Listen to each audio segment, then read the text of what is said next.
자, 질문부터 처리해 보도록 합시다. 60번부터 보겠습니다.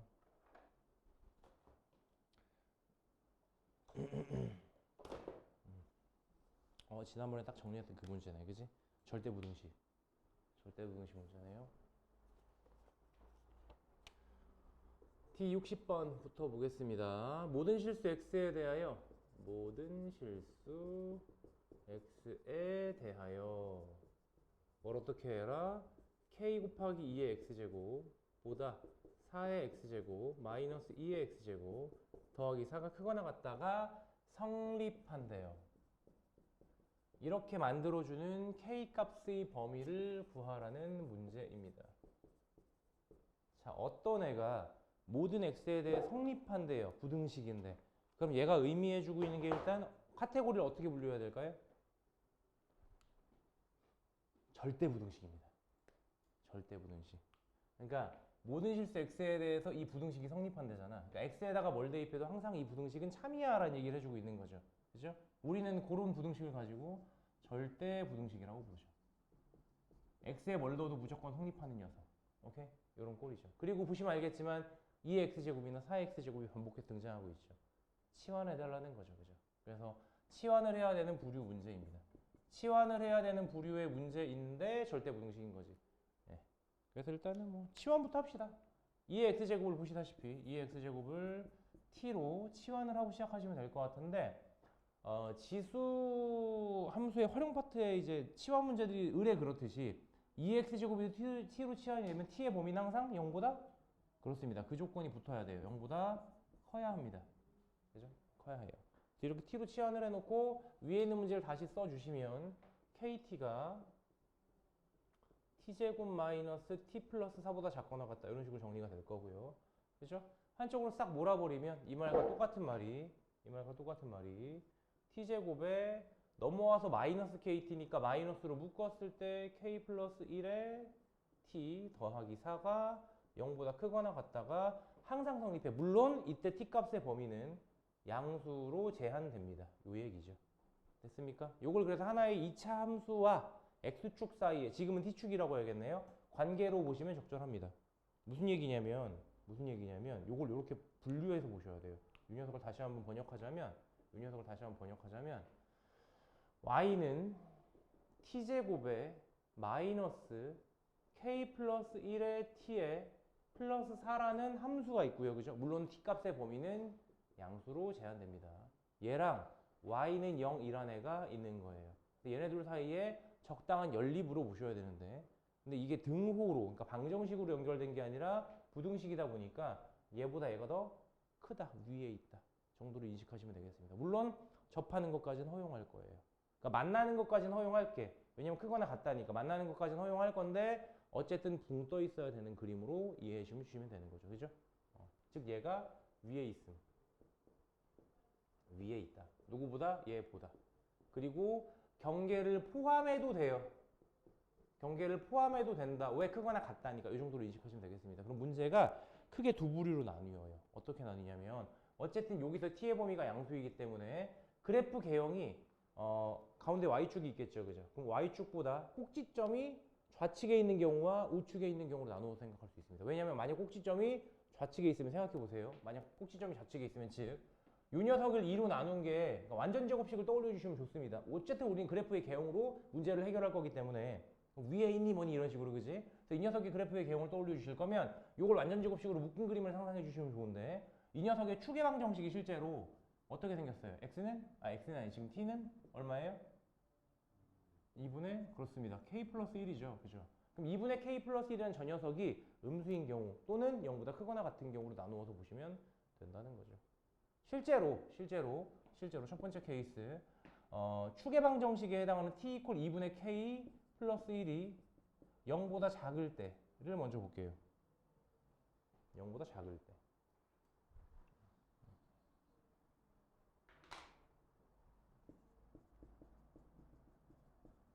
즉 k가 마이너스 1보다 작을 때겠죠. 그죠? 양변에 2 곱해주시고 마이너스 1, 그러니까 1을 이항시키면 마이너스 1보다 작다가 될 테니까 이렇게 될 때는 그래프의 개형이 이렇게 생겼습니다. t축이 이렇게 있다고 칠게요. t축이 이렇게 있다고 치면 y축이 지나가고요. y축이 지나가고요. 축의 방정식이 축이 이렇게 왼쪽에 있는 거죠. 이게 x는 2분의 k 플러스 1이 되는 거죠. 됐습니까? 이렇게 생긴 거죠. 원점이고 y축이고. 그럼 그래프의 개형이 예를 들어서 이렇게 붕 떠 있든간 아니면 붕 떠 있지 않든가 솔직히 관심이 없어요. 왜냐면 나는 t가 0보다 큰 영역만 볼 거기 때문에 이쪽 영역을 안 볼 겁니다. 관심이 없어요. 난 어디만 볼 거야? 0보다 큰 쪽만 볼 거야. 따라서 0일 때 음수만 아니면 돼요. 근데 실제로 그래프 개형이 어떻게 생겼냐면 이렇게 생겼죠. 무슨 얘기야? 0 대입하면 얼마? 4죠. 그러니까 내가 그림을 이렇게 그리긴 했는데 실제로 꼭지점이 위에 있는지 밑에 있는지 모르겠어. 근데 어쨌든 0,4를 반드시 지나갈 수밖에 없는 그림입니다. 다시 꼭지점이 위에 잡힐 수도 있고 밑에 잡힐 수도 있어요. 몰라요. 사실은 모르죠. K값에 따라 달라질 수 있겠죠. 그런데 이렇게 생길 수도 있는 거고 이렇게 생길 수도 있는 거고 이렇게 생길 수도 있는 거고 뭐 이렇게 생길 수도 있는 거고 어찌됐든 간에 0,4라는 지점을 지나가면서 왼쪽에 축이 있을 거기 때문에 우리가 생각하는 T값이 0보다 큰 영역 즉 이쪽 영역을 보셨을 때는 0보다 크네? 오케이 이렇게 풀린다는 겁니다. 이해가십니까? 따라서 이 경우에는 다 됩니다. 다 됨이라고 할게요. 그냥 다 됨. 요거에 대해서 모두 성립해요. 다 됩니다. 이해가세요? 네. 문제는 풀었니? 자, 두 번째 케이스를 보겠습니다. 이번에는 축의 방정식이 오른쪽에 있는 경우. 그러니까 지금은 사실 우리가 뭐 위에 있니 밑에 있니 t축과 서로 다른 두 점에서 만나냐 접하냐 이제 붕 떠있냐 이런 걸 따질 때 원래 판별식을 따지잖아. 이걸 따질 필요가 없다는 거죠. 관심이 없으니까. 난 양수인 t의 영역만 볼 건데 뭐 어쩌라고 이러는 거라면 지금부터는 따지는 거지. 그러니까 2분의 k 플러스 1이 0보다 크거나 같은 경우 즉 k가 마이너스 1보다 크거나 같은 경우라고 생각해 보시면 뭐 y축에 축이 있을 수도 있습니다만 그래 봐야 0,4 지나갈 거니까 의미 없고요. 그죠? 만약에 축이 오른쪽에 있다고 치면 그러니까 0인 경우 그냥 포함해 줬는데 0인 경우 생각하실 필요는 없어요. 다 될 겁니다. 어쨌든 축이 오른쪽에 있다고 생각해 보시면 그래프가 이런 식으로 지나가면 곤란하죠. 이제 아까는 괜찮았어. 아까는 뭐 뚫고 지나가서 서로 다른 두 점을 지나가도 아무런 문제가 없었던 게 난 0보다 큰 부분만 볼 건데 이쪽에서 뭐 지나가는 말 관심 없음. 위에 있는 영역이 0보다 큰 영역에서만 위에 있으면 돼. 였는데 지금은 어때요? 0보다 큰 영역에서 t축보다 아래쪽에 있는 영역이 발생했죠. 그 얘기인즉슨 적당한 값을 대입했을 때 음수 나올 수도 있다는 얘기인데 그럼 망하는 거죠. 음수 나올 수도 있으면. 되겠습니까? 따라서 여기에서는 좀 민감하게 받아들이셔야 돼요. 어떻게 해줘야 됩니까? 그래프가 붕 떠 있거나 접해 있거나 까지는 허용인데 밑으로 내려가 있는 경우는 안 되는 거죠. 그죠? 그럼 이 얘기는 우리가 어렵게 돌아갈 필요 없이 판별식 한마디로 끝낼 수 있는 겁니다. 다시 위를 붕 떠 있으면 y는 t제곱 마이너스 k 플러스 1 t 플러스 4라는 녀석과 y는 0에 교점이 없죠. 교점이 없다는 얘기는 t제곱 마이너스 k 플러스 1t에 플러스 4는 0이라는 방정식을 만들어 놨을 때 그 방정식의 실근은 존재하지 않겠죠. 그럼 그 녀석의 판별식 d는 0보다 작은 거죠. 그죠? 혹은 접했으면 판별식 d가 0인 거죠. 따라서 그래프의 개형이 붕 떠 있거나 접해 있을 거야 라고 생각을 해주시고 그때 이 녀석에 대한 판별식 d가 k 플러스 1의 제곱에 마이너스 4ac 했으니까 16이 될 텐데요. 이 녀석이 0보다 작거나 같다라고 판단하는 겁니다. 그죠? 다시 붕 떠 있어 교점 없어 판별식 d 0보다 작음. 접했어 판별식 d 0임. 둘 다 허용. 그죠? 그럼 문제가 없죠. 그래서 이거 계산하시면 돼요. 그래서 전개하고 인수분해 하셔도 되는데 이미 지금 생겨먹은 형태가 완전 제곱식 부등식 풀이로 너무 적합하게 생기지 않았어요? 16아 넘어가라. 16보다 작거나 같다. 제곱한 게 그지? 따라서 k 플러스 1은 마이너스 4보다는 크거나 같을 거고 4보다 작거나 같다가 될 거고 111 빼버리면 어떻게 돼요? k의 범위는 마이너스 3보다 크거나 같고 111 뺐으니까요. 3보다 이거 마이너스 5네. 1을 뺐으니까 마이너스 5보다는 크거나 같고 3보다 작거나 같다로 처리해 주실 수가 있는 거고요. 됐어요? 물론 주어진 범위가 k가 마이너스 1보다 k가 마이너스 1보다 크거나 같을 범위를 따질 거기 때문에 최종적인 결론은 이 조건에 의해서 k는 마이너스 1보다 크거나 같고 3보다 작거나 같다가 될 겁니다. 됐어요? 물론 얘도 되고 뭐도 돼요? 얘도 되는 거죠. 그러면 약간 우리 집합으로 따지자면 합집합을 본다고 생각해 주시면 됩니다. 얘는 다 되는 거고요. 그죠? 다 됨. 오케이? 얘는요. 마이너스 1보다 크거나 같고 3보다 작거나 같으면 되는 겁니다. 따라서 답은 뭐예요? K는 3보다 작거나 같다. 끝. 됐습니까? 그래서 결론은 빰빰빰. 자리 없으니까 여기다 쓸게요. 이렇게 되는 거죠. 얘도 되고 얘도 되고. 합집합 물어봐 주셨어요. 이렇게 처리가 되겠죠?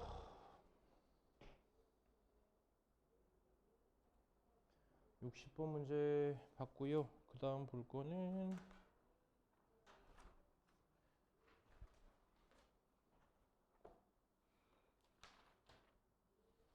없었나요? 100번 때까지? 그렇죠. 80? 6번 있구나. 86번 볼게요. D86. 자, 문제가 이렇게 되어 있습니다. 2보다 큰 상수 K에 대하여 K가 2보다 큽니다. 이 녀석에 대하여 두 곡선 Y는 절대값의 로그 2에 마이너스 X 플러스 K라는 녀석이 있고요. 또 하나는 Y는 절대값의 로그 2의 X라는 녀석이 있습니다. 얘네 둘이 만나는 점이 세 점이 있는데 그 얘네들의 교점들을 각각 P, Q, R이라고 이름을 붙여주기로 했고요. 이 녀석의 X좌표를 각각 X1, X2, X3라고 하기로 했습니다. 네. 그랬을 때 X3에서 X1을 뺀 게 2루트 3이고요. 뭐 당연한 얘기지만 X1보다 X2가 크고 X2보다 X3가 큽니다. 라고 주어진 조건이 있고요. 문제에서는 X1 더하기 X3 얼마냐라는 문제입니다. 일단 이 문제를 이해하기 위해서는 그래프가 필수적이죠. 물론 책에서 그래프를 주긴 했지만 스스로 그릴 수 있는 능력이 좀 있었으면 좋겠습니다. 네. 그래프가 이런 식으로 주어져 있죠.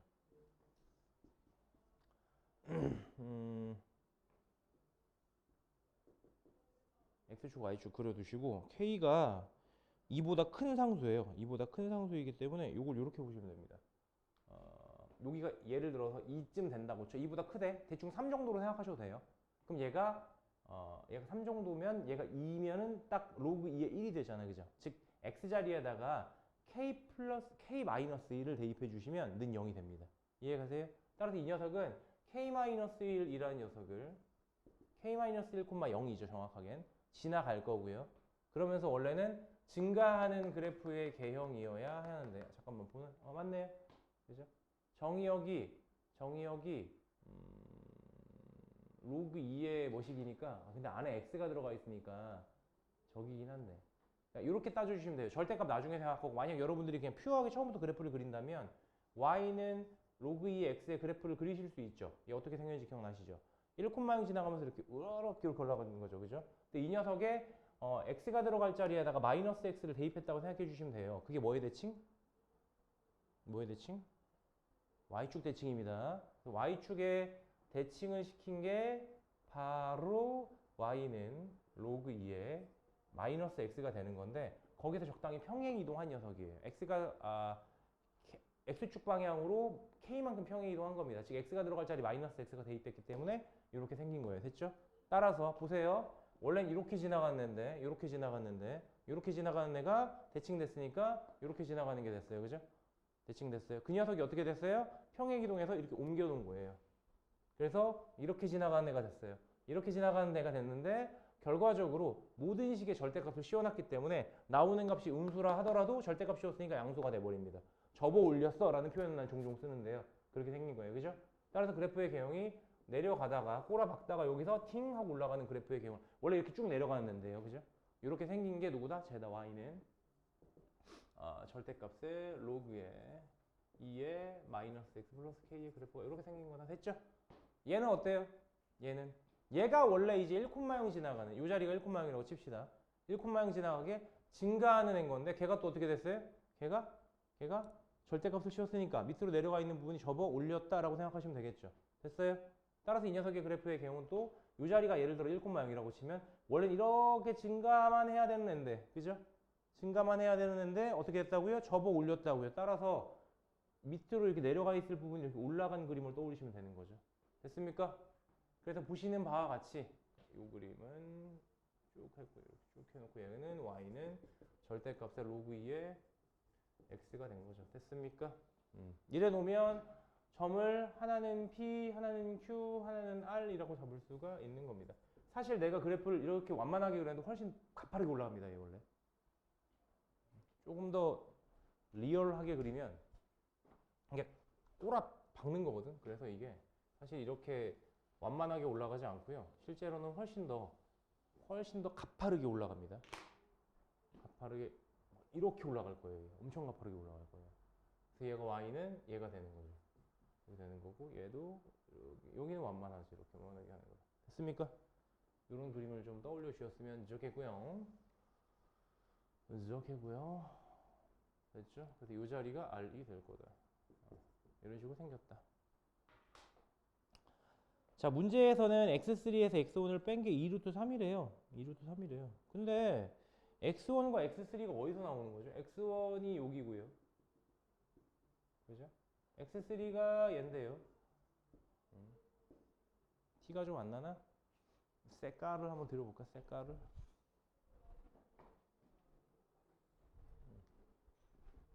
이 자리가 x1이고요. 이 자리가 x3이고요. 이 자리가 이제 x2가 되겠죠.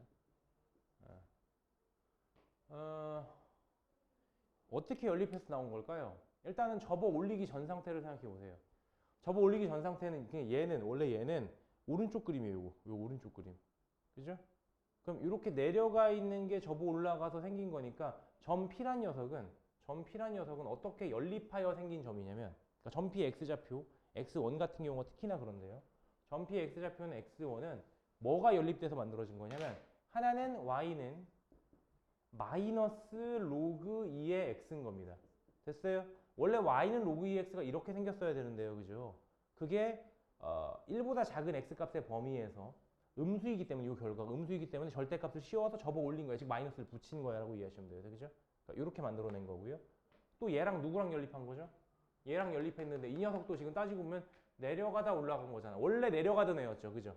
생각해 보시면 맨 처음에 그래프 어떻게 만들었는지 상상해 보세요. 원래는 로그 2의 x였어. 그지? 근데 이 녀석을 뭐 했어? y축에 대칭시켰어. 그지? 평행 이동한 거야. 여서 원래는 이렇게 떨어지는 앤데 절대값 씌웠으니까 밑으로 내려간 부분이 저거 올라간 거야. 그죠? 그럼 이 좌측편에 있는 점피 같은 애는 절대값을 씌우기 전 상태 정도로 이해하시면 되겠네요. 그죠? 양수인 상태. 마이너스 안 붙은 상태. 그래서 이 녀석은 y는 그냥 얘입니다. 로그 2의 x가 아니라 마이너스 x 플러스 k예요. 얘네 둘이 연립돼서 만들어준 게 점피예요. 그죠? 그리고 또 보이시는 게 점 R도 보이시죠? 점 R 같은 경우는 또 반대야. 역할이 반대가 됐어. 점 R 같은 경우는 어떻게 해서 만들어지느냐면 Y는 로그 2의 X라는 녀석과, 그죠? 또 얘는 이제 밑에서 접어 올라가서 만들어지니까 오히려 얘는 또 Y는 마이너스 로그 2의 마이너스 X 플러스 K가 연립해서 만들어진 게 점 R이야. 그죠? 됐습니까? 그래서 보시면 점 P와 점 R의 상황이 반대인데, 점 P와 점 R의 상태가 반대인데 얘네를 결국은 연립해서 만들 거잖아요. 점 P X좌표인 X1과 점 R의 X좌표인 X3가 얘네들이 연립해서 만들어지는 X좌표일 거란 말이야. 그죠? 근데 계산하는 과정이 똑같지 않나요? 생각해보세요. 이거 어떻게 하겠어요? 연립해 하면 마이너스 로그 2의 X는 로그 2의 마이너스 X 플러스 K라고 할 거고, 여기는 로그 2의 X는 마이너스의 로그 2의 마이너스 X 플러스 K로 만들 거야 라고 할 건데, 사실상 양변에 마이너스를 곱하면 얘나 똑같은 거 아니냐고. 되겠습니까? 따라서 어찌 보면 둘 중에 하나의 식만 딱 채택해서 이 녀석의 서로 다른 두 실근이 하나는 X1 하나는 X3야 라고 말해줘도 무방하겠죠. 이해가십니까? 그렇잖아. 양변에 마이너스를 곱하면 얘잖아. 양변에 마이너스를 곱하면 얘잖아. 그러니까 똑같은 식이란 말이야. 되겠습니까? 그거로 이제 문제를 푸시면 좀 편하지 않을까 싶어요. 그래서 한쪽은 배제하겠습니다. 어차피 똑같은 식일 거니까. 그냥 우리는 어떻게 생각한다고요? 얘네들을 연립한 이 식의, 연립한 요 방정식의 서로 다른 두 실근이 있을 건데요. 그 서로 다른 두 실근이 하나는 x1이고요. 하나는 x3일 거예요. 라고 생각하자고요. 됐어요? 요 녀석의 두 실근이 x1과 x3야 라고 생각을 합시다. 그리고 넘어와 볼게요. 계산을 더 이어나가 봅시다. 어쨌든 로그 2의 x인데 앞에 있는 마이너스 1이 꼴배기 싫으니까요. 마이너스 1 위로 올려버리시죠. 그죠? 그럼 로그 2의 x의 마이너스 1제곱은 로그 2의 마이너스 x 플러스 k가 됐고요. 그 다음 뭐 해줘요? 로그 떼어버리면 되죠. 그죠? 로그 떼어버리시고 이렇게. 떼어버리시고 나면 뭐가 돼요? x분의 1은 얘가 되는 겁니다. 양변의 x를 또 곱해주시면 결국 1은 양변의 x를 곱했어요. 마이너스 x제곱에 더하기 kx가 됐어요. 그죠? 싹 이쪽으로 넘겨요. 그럼 이 식과 또 똑같은 식이 뭡니까? x제곱에 마이너스 kx에 더하기 1이 0이 지롱이 되는 겁니다. 2차 방정식이죠. 그 녀석의 두 실근이 얘네 둘이라고요. 됐어요? 근과 계수의 관계 같은 거 쓸 수 있겠죠. 됐습니까? 이 녀석의 두 근이 x1과 x3임이라고 말해줄 수 있는 거고요. 사실상 이 문제는 다 풀렸어요. 계산으로만 넘어오시면 됩니다. 계산 여기서 할게요. 사실 문제가 그렇게 어려운 문제는 아닙니다, 얘가. 왜냐면 그래프를 우리가 그리고 해석하느냐고 시간을 좀 보냈잖아요. 공부하려고, 그죠? 하지만 문제에서는 그림을 줬죠, 그냥. 그렇게 보셔도 됩니다. 자, 요거 저 내용 정리 좀 해봅시다. 뭐 알파, 베타 그거 떠올리시면 돼요. 그래서 x-kx 플러스 1은 0에 두 근이 x1과 x3예요 라는 걸 알고 있으면 근과 계수의 관계라는 것을 이용하셔서, 그죠? 두 근의 합은 얼마? k. 두 근의 곱은 얼마? 1이라는 걸 알 수 있죠. 그죠? 정리하면 x1 더하기 x2는 k일 거고요. x1 곱하기 x3는 1일 겁니다라는 걸 근과 계수의 관계로 알 수가 있고요. 그죠? 문제에서 뭐 물어봤죠? 얘 물어봤네요. K값 구하면 끝나겠네요. 근데 우리가 요걸 구하기 이전에 얘를 안 해요. 근데 우리 그 곱셈 공식 같은 거 알잖아. 거기서 많이 하던 짓이잖아요. 그죠? 그걸 좀 떠올려 보시면 x1 더하기 x2의 전체의 제곱과 x1 마이너스 x3의 쌤 반대인데요. 상관없어요. 어차피 제곱할 거라. 됐어요? 더하기 2 아니지. 4지 4. 4지 4. 더하기 4 x1 x3의 곱이 같죠. 그리고 앞에서 이미 우리는 알다시피 이 자리가 2루트 3입니다. 2루트 3이에요. 제곱해 주시면 4 곱하기 3 해서 12가 될 거고요. 그죠? x1 x3의 곱이 1입니다. 따라서 1 곱하기 4 했으니까 4가 될 거예요. 그죠? 따라서 얘는 얼마? 16. 따라서 제곱한 게 16이니까 뿔마 4인데 얘가 마이너스 1, 2 없죠. 그죠? 주어진 범위에서 확인해 보시면 결국 x1 더하기 x3 얼마다? 4구나. 끝내실 수가 있습니다. 됐죠? 이런 식의 문제예요. 86번 됐고요. 다음 문제 봅시다. 90번 때 100번 때 질문이 없었고요.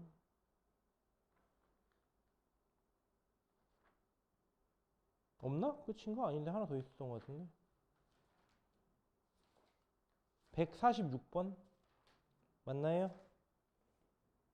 그 전에 없나요? 146번 전에?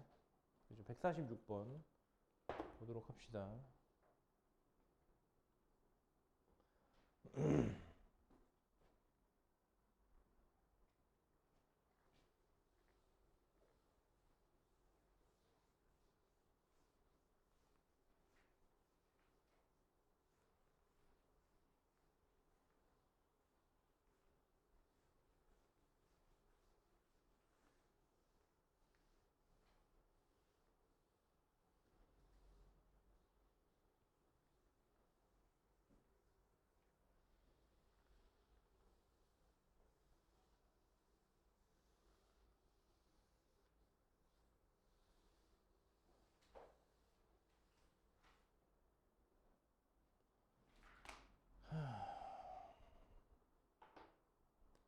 146번 두 집합이 있습니다.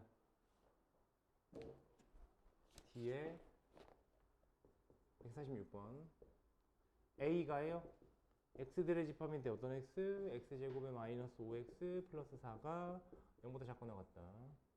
집합 B가 X들의 모임인데 어떤 X? 로그 2에 X의 전체의 제곱에 마이너스 2K에 로그의 2의 X에 더하기 K제곱에 마이너스 1이 0보다 작고 나갔다입니다. 그리고 A 교집합 B가요. 공집합이 아니래요. 이거 뭐 서로서가 아니다 이런 식으로 표현할 수도 있겠죠. 이런 문제입니다. 이걸 만족시키는, 요거를 만족시키는 정수 K의 개수가 몇 개냐? 라는 문제네요. 뭐 일단 계산할 여지들이 좀 있죠. A도 그렇고 B도 그렇고 계산할 여지들이 있어서 걔네부터 좀 처리하고 넘어갑시다. A는 보자마자 인수분해가 딱 하게 돼요. 그죠? 딱 봤더니 이거 야 이거 X 1, 4 마마 해주시면 끝났죠. 그죠? 실제로 이거 인수분해 어떻게 돼요? X-1과 X-4의 곱이 0보다 작거나 같음이니까 X의 범위는 뭐랑 뭐 사이? 1과 4 사이죠? 1보다 크거나 같고 4보다 작거나 같다. 그죠? 그래서 A는 정리가 된 거예요. A 다시 써봐라고 하면 X들의 모임인데요. X가 1보다 크거나 같고요. 4보다 작거나 같아요. 라고 해주시면 끝날 것 같고요. 그렇죠? 문제는 이제 두 번째 얘인데 전혀 쪼실 필요가 없는 게 지수를 치환하지 않습니다. 로그를 치환하는 거죠. 지난 수업 말미에도 이런 설명을 드렸었는데 로그를 치환하는 문제는 쉽습니다. 쉬울 수밖에 없어요. 그냥 풀면 풀려요.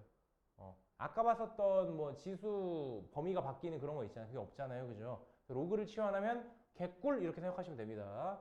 자, 지금 같은 문제도 결국은 이제 예를 봐주시면 로그 2의 x라는 녀석을 편의상 나 라지 x라고 한번 치환해 볼게요.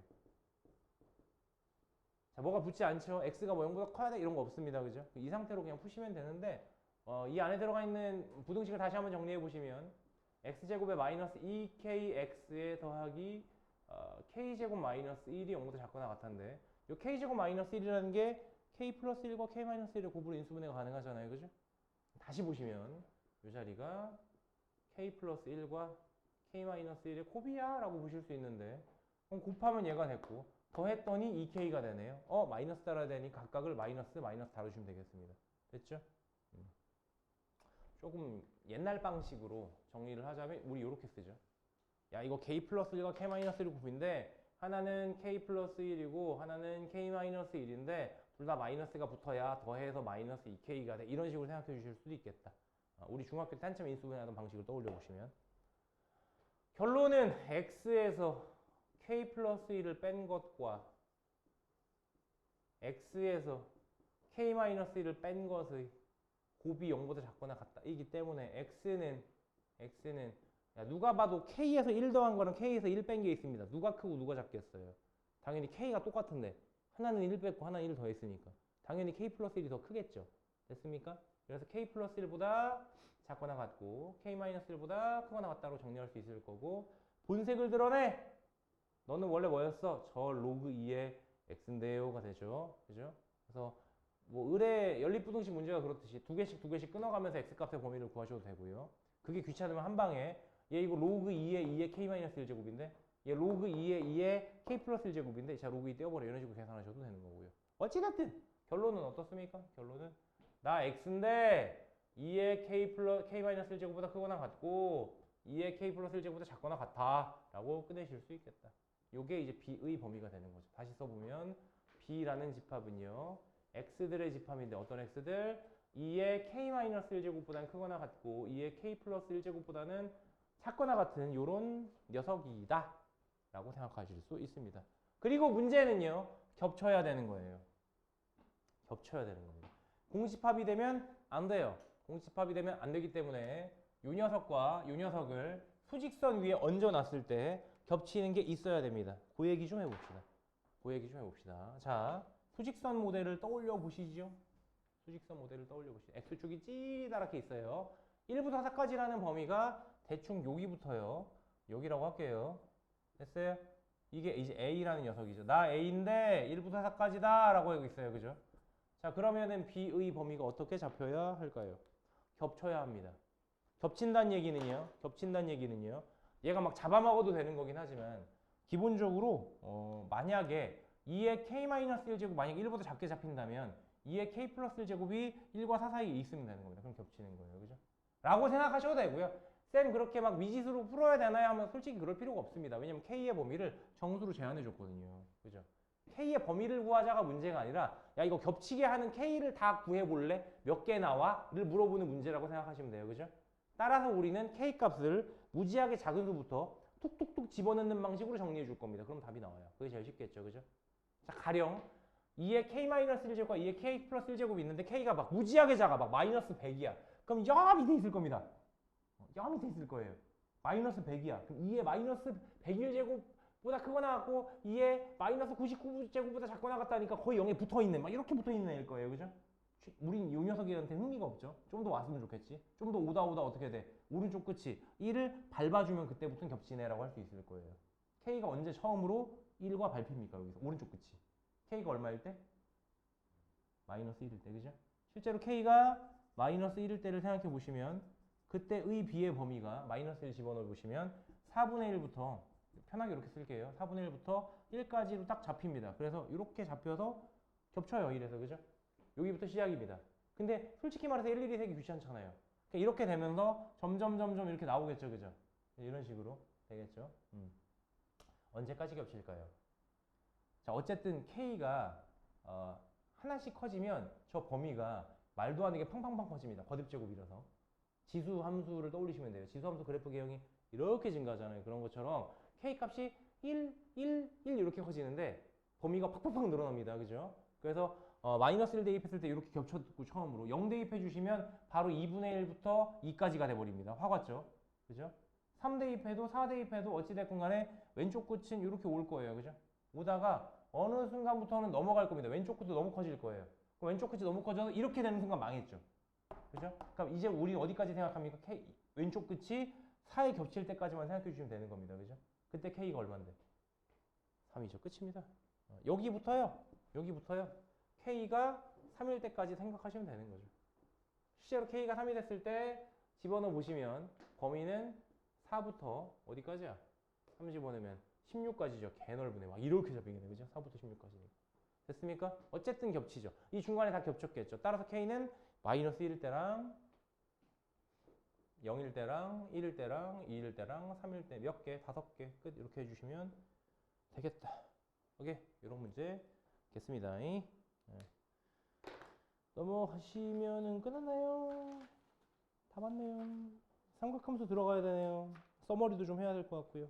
잠깐 끊었다 가겠습니다. 자, 삼각함수 파트에 대한 이야기를 시작해 보도록 하겠습니다. 일단은 뭐 책을 먼저 보셔도 되는데요. 자이스토리 기준으로는 2개 단원으로 구성되어 있습니다. 그럼 원래 2개 단원이냐? 아니요. 원래 3개예요. 3개인데 2개를 합쳐놨어요. 그렇게 이해하시면 될 것 같아요. 그러니까 기본적으로 삼각함수라는 단원은 크게 3수로 나뉩니다. 맨 처음에 삼각함수의 뜻과 관계라는 파트가 있고요. 뜻과 관계라는 파트가 있고요. 이게 끝나고 나면 삼각함수의 그래프라는 파트가 있고요. 오케이? 이게 끝나고 나면 활용이라는 파트가 있습니다. 참고로 우리 자이스토리에서는 활용 파트를 뚝 떼놓고 앞에 있는 이 2개를 지금 이 단원, 삼각함수 단원에 넣어놨어요. 이렇게 이해하시면 될 것 같아요. 일단 그럼 요거 위주로만 좀 설명을 드릴게요. 됐죠? 뭐 안에 내용적인 면을 얘기한다기보다 단원 구성이 어떻게 되어 있고 출제가 어떤 식으로 나오는지에 대한 얘기를 먼저 하고 그 다음 내용 정리를 들어가겠습니다. 아시겠죠? 일단 단원 구성을 보시면 삼각함수의 뜻과 관계잖아, 그지? 근데 삼각함수 얘기를 먼저 안 해요. 무슨 얘기부터 하냐면 각과 관련된 얘기를 합니다. 각도 이런 거, 그지? 그래서 책을 펴보시면 맨 처음에 무슨 얘기부터 하냐? 뭐 사분면이 어떻고 일반각이 어떻고 동경이 어쩌고 저쩌고 호도법이 어쩌고 저쩌고 이런 얘기로 시작을 합니다. 오케이? 그래서 각도와 관련된 얘기가 뭐야? 라고 물어보면 일단은 한마디로 탁 정리하자면 일반각 얘기를 한다 라고 생각하시면 되고요. 일반각 얘기를 하고요. 오케이? 일반각 얘기가 끝나면 호도법 얘기를 하고요. 호도법 얘기가 끝나면 이제 여러분들이 중학교 때 배웠었던 원의 뭐 뭐라고 그래? 원의 둘레의 길이 말고 부채꼴의 호의 길이랑 부채꼴의 넓이 구하는 거. 요 공식에 대해서 간단하게 호도법 버전으로 한번 정리를 해줍니다. 뭐 어쨌든 호도법 안에 들어갔다고 해도 무방하겠어요. 됐어요? 이런 얘기를 해주고요. 그럼 요거 끝났잖아. 그죠? 요거 끝났잖아. 요거 끝나고 나면 이제 삼각함수 얘기하는 겁니다. 요게 끝나고 나면 삼각함수와 관련된 얘기를 하는 겁니다. 맨 처음에 삼각함수를 정의하죠. 그죠? 정의하죠. 그래서 sin x, 코사인 x, 탄젠트 x에 대한 정의를 합니다. 내용 정리 좀 이따 하고요. 그 정의를 해주고요. 그리고 삼각함수 사이에 관계에 대한 얘기를 해요. 뭐 이건 간략하니까 정리하고 넘어가자면 사인 제곱 더하기 코사인 제곱은 1 이런 거 있잖아요. 그죠? 탄젠트는 코사인 분의 사인 이런 거 있잖아요. 그죠? 이런 것들을 다룹니다.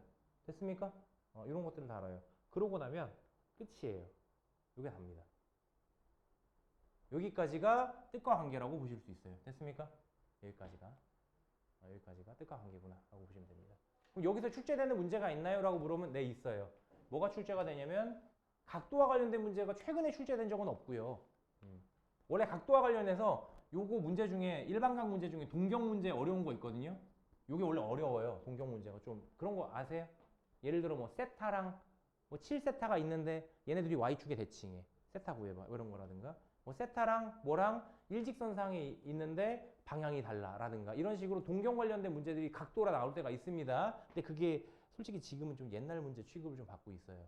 하지만 공부를 조금은 좀 해놓으셨으면 좋겠습니다. 아예 넘어가려는 아니고 알아는 두셔야 되는데 뭐 출제가 반드시 되니까 막 알아야 요런 건 아니고 그 정도로 아시면 되겠고요. 대신 삼각함수의 요쪽 문제는 나옵니다. 특히나 관계. 방금 얘기했었던 사인제곱 코사인제곱 더하면 1이다.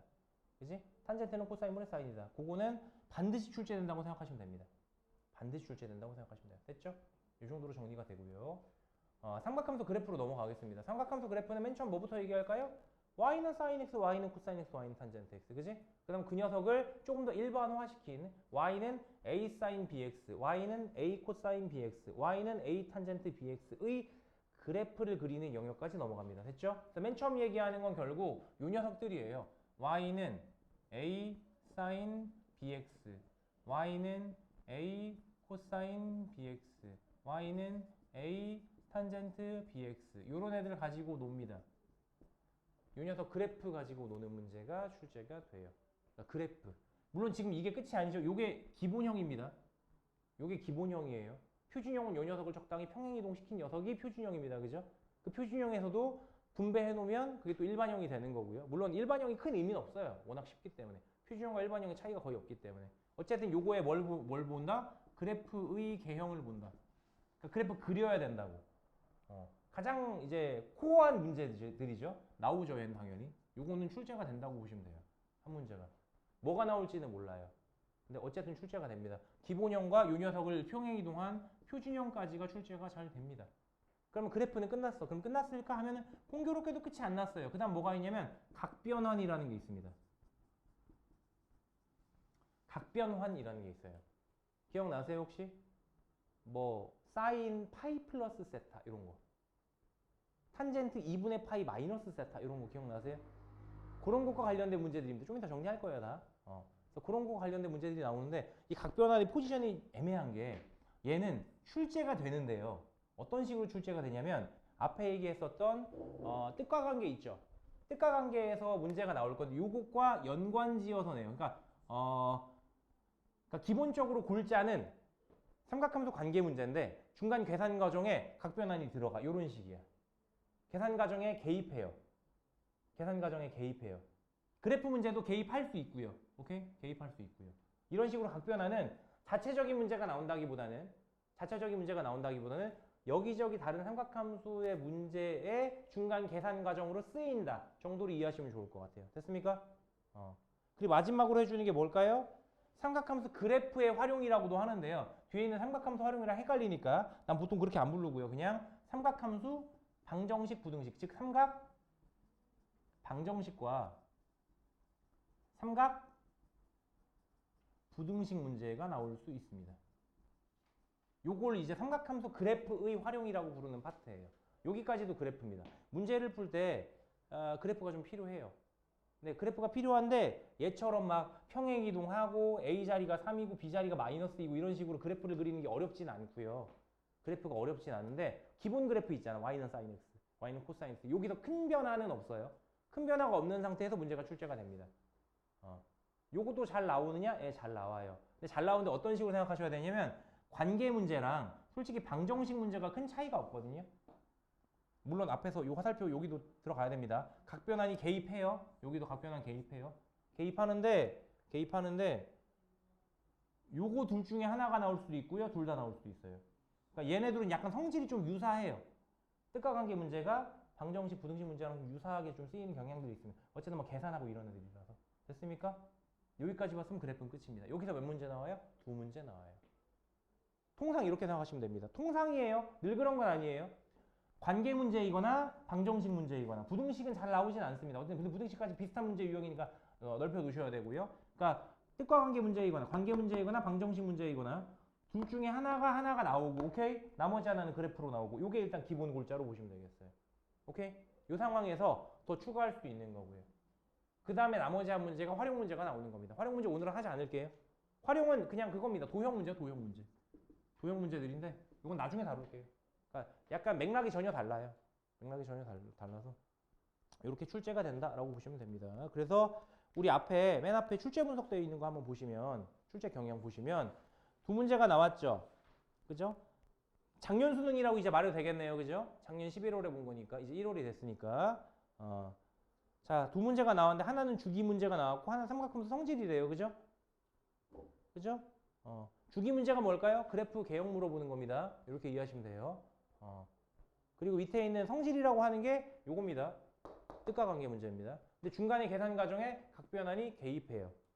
이런 식으로 문제가 구성이 됩니다. 작년은 그랬고요. 재작년은 어땠죠? 삼각함수 성질이라는 게 또 있죠. 뭐겠어요? 얘죠. 예. 얘죠. 그죠? 또 다른 하나는 뭐예요? 부등식이네요. 부등식 2차식 꼴이래요. 그게 여기죠. 근데 얘랑 좀 애매할 때도 있어요. 근데 그냥 그래프를 그리는데 그래프가 안 어려워요. 이쪽 문제로 나오면. 그러니까 그래프 문제라고 보셔도 됩니다. 그래서 이렇게 두 문제가 나온 거죠. 두 문제가 나온 거죠. 그죠? 2023학년은 어떨까요? 삼각함수 미정계수 구하기인데요. 이게 그래프 문제입니다. 이게 그래프 문제예요. 그러니까 A, B 이렇게 해놓고 A값, B값 구하라 이거야. 그래프 경리가 그려서. 이런 문제인 거고요. 또 다른 하나가 성질 문제. 삼각함수의 뜻과 관계 문제라고 이해하시면 됩니다. 됐죠? 요 안에서 놀죠? 요 안에서 놀죠? 그죠? 그렇게 보시면 됩니다. 자, 이제 내용 정리 하나씩 좀 해보도록 할게요. 이제 넘겨보세요. 자, 맨 처음에는 삼각함수 뜻과 그 성질이라고 하는데 성질이란 표현을 잘 안 쓰는데 왜냐면 통상 도형과 직접적인 관련이 있지 않고서 성질이란 표현을 쓸 때는 사칙연산과 관련이 있거든요. 그래서 여기는 성질이라는 표현보다는 난 관계라는 표현이 더 맞다고 생각해. 밑에 있네. 삼각형 사이의 관계. 그죠? 뜻과 관계라고 하는데 왜 성질이라고 했을까? 괜히 예민하게 굴죠? 예민합니다. 근데 수학하는 인간들은 다. 왜 성질이라는 표현을 썼지? 적절하지 않은데? 이런 말을 하는 거죠. 자, 어쨌든 봅시다. 맨 처음에 일반각 얘기를 하고요. 일반각 얘기를 하기 전에 동경부터 정의를 해야 돼요. 보시면 각고와 관련된 얘기를 먼저 시작하겠습니다. 시초선이라는 개념이 있어요. 원점을 잡아놓고 오리진을 잡아놓으시고 적당한 x라는 점이 포함되어 있을 때 5에서 x로의 반직선 레이가 있는 거죠. 반직선을 그어놓습니다. x레이 할 때 그 레이예요. 반직선. 여기서 빵 쏘는 거지, 그지? 요 레이가 있을 때 이거랑 일정한 방향을 이루고 있는 뭐 점피가 있어서요. 요걸 시초선이라고 하고요.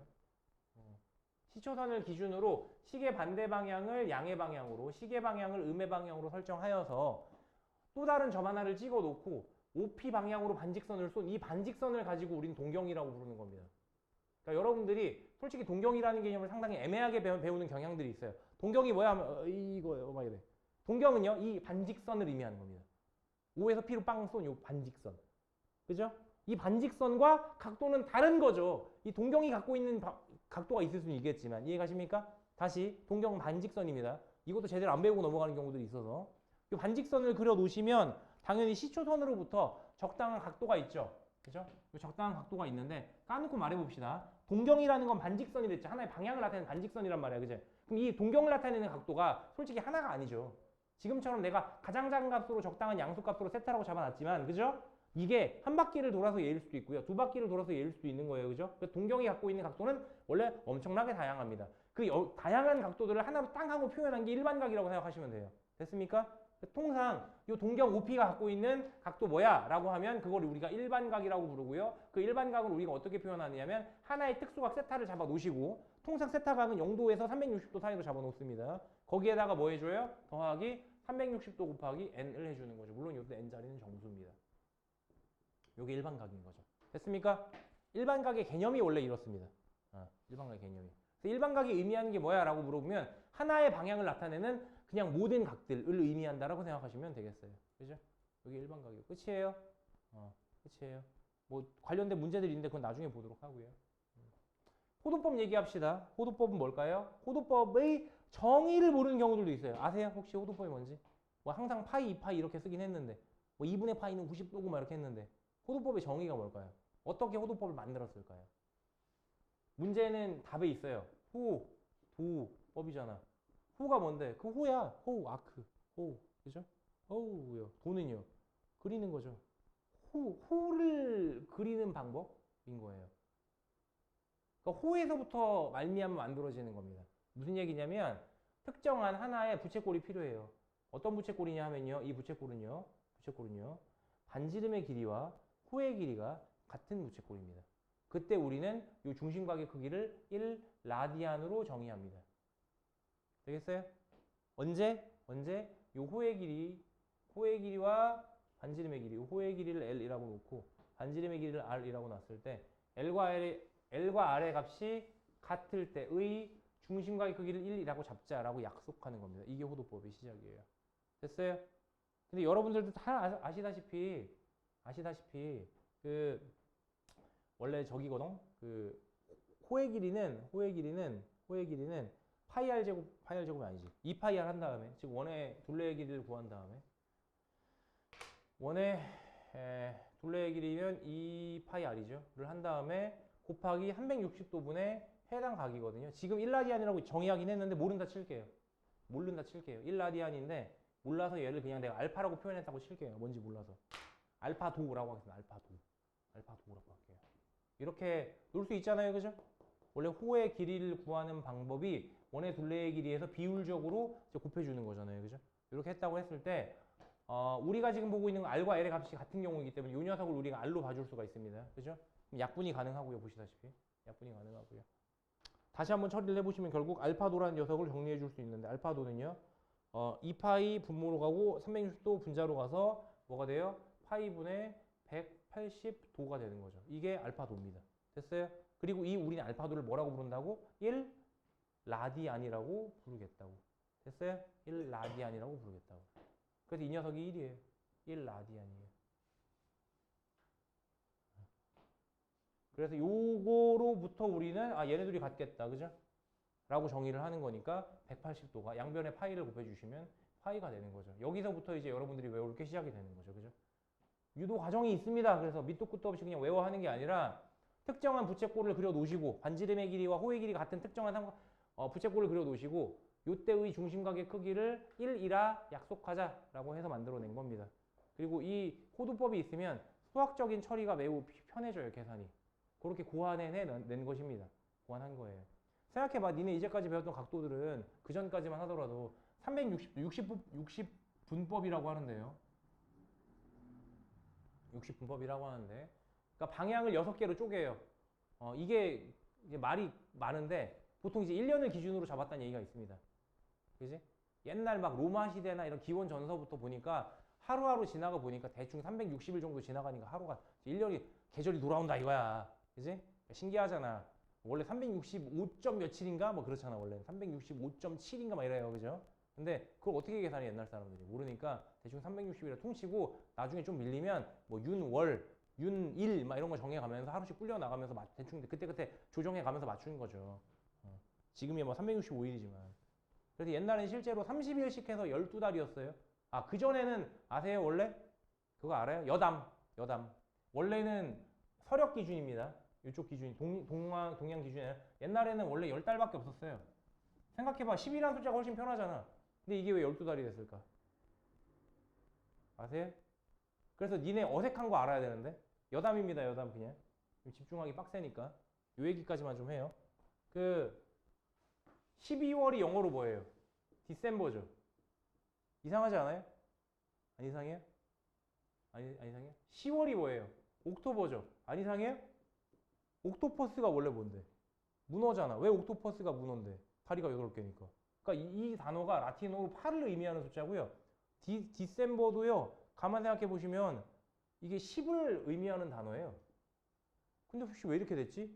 밀린 겁니다. 밀린 거예요. 원래는 다 숫자를 의미하는 달들이었는데 중간에 그 시저 아저씨 있잖아요. 시저 아저씨. 줄리어스 시저 아저씨가 중간에 낑겨들었죠. 내 이름으로 상징하는 달을 만들자. 이러면서 7월을 줄라이로 만들죠. 줄리어스 시저니까. 그죠? 그러더니 또 8월을 또 아우구스티스 그 제1시민이니 뭐 첫 황제가 됐다고 하는 그 사람이 또 등장해서 아, 나도 하나 만들자. 근데 나는 줄리어스 시저급까지는 하기 좀 그러니까 앞서긴 좀 힘들어. 그러니까 바로 뒤에서 해야지 이러면서 어거스트를 만드는 거잖아요. 이 두 달이 끼어들면서 원래 요 뒤에 있는 애들이 전부 숫자를 의미하는 단어들이거든요. 약간 이 느낌인 거야. 아, 12월이잖아. 아, 10월 이렇게 부르는 겁니다, 지금. 그걸 약간 그런 느낌이에요. 이거 있잖아. 이게 있어요. 10을 의미하는 단어예요. 요 전에 september도 이것도 september 그거 있잖아. 그것도 원래 9를 의미하는 단어고. 아니다. september가 7이었나? 아무튼 헷갈려. 아무튼 그런 거예요. 원래 그런 거예요.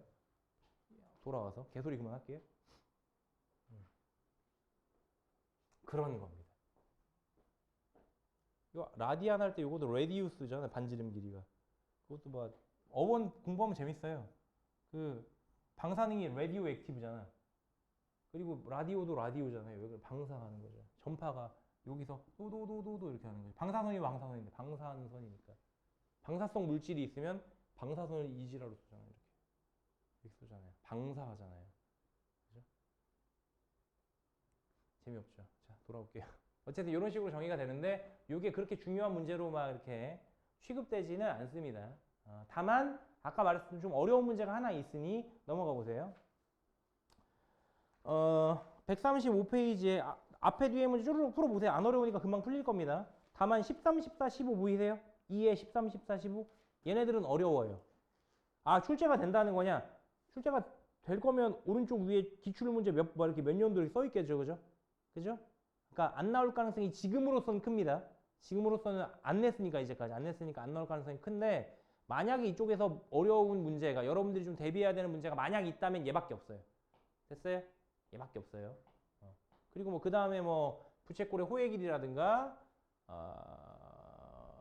부채꼴의 넓이를 구하는 거는 쉽잖아요. 그죠? 아시죠? 다 알고 있는 거니까. 간단하게 정리하고 넘어가자면